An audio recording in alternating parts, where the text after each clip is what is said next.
Hello everyone, আজকে আমরা যাচ্ছি ঢাকেশ্বরী জন্মাষ্টমী উৎসবে যোগদান করতে। আমরা প্রথমত ঢাকেশ্বরী ঢুকে চারিদিকটা একটু ঘোরাঘুরি করার পর মন্দিরে ভক্তি করলাম। ভক্তি করার পর যা মন্দিরে প্রসাদ আজকে দিয়েছি, আমরা কয়েকজন একটু মজা সাক্ষাৎ করলাম। মিষ্টি নিয়েছি প্রসাদ দেওয়ার জন্য, কিন্তু টাকা ভাঙতি নাই বিধায় আমি টাকাটা দিতে পারলাম না। বললো যে পরে আবার ভাঙতি করে দিতে।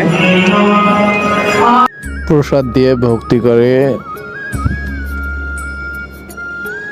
বাইর হয়ে ওইদিকে আজকে প্রথম আমি ঢাকেশ্বরী মন্দিরে প্রসাদ পাইছি। পরে আকরবাতি লাগাইলাম, আকরবাতি ধরে দিলাম, যেহেতু জন্মাষ্টমী আজকে। পরে আকরবাতি ধরে দিয়ে আমরা দুই ভাই একটা আকরবাতি লাগাই দিলাম। পরে দেখি ওইদিকে একটা বড় হাতি গাজানান্ত। এদিকে যজ্ঞ অনুষ্ঠানে পাশের লোকগুলো সুন্দরভাবে গীতা পাঠ করতেছিল। একসাথে 10-15টা ঢোল হবে। এখানে মহিলা সহ অনেক একসাথে ঢোল নিয়ে বাইরে ছিল। অনেক সুন্দর একটা দৃশ্য ছিল এটা।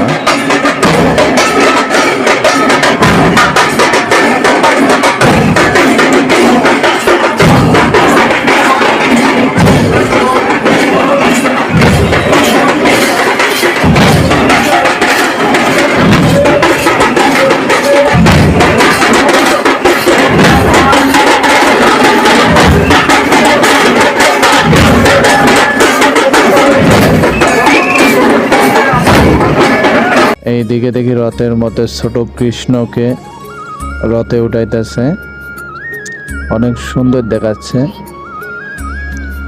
অনেক সুন্দরভাবে সাজছে।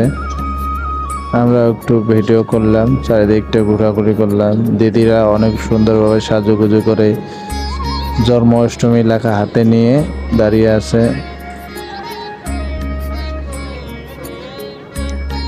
অনেক বড় একটা র্যালি ছিল, আমরা দায়িত্ব পালনরত ছিলাম।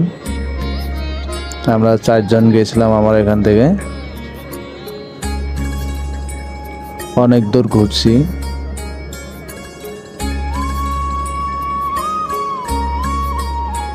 ঘোরাঘুরি করার পর রথ পরে কিছুক্ষণ পর চলে আসছি।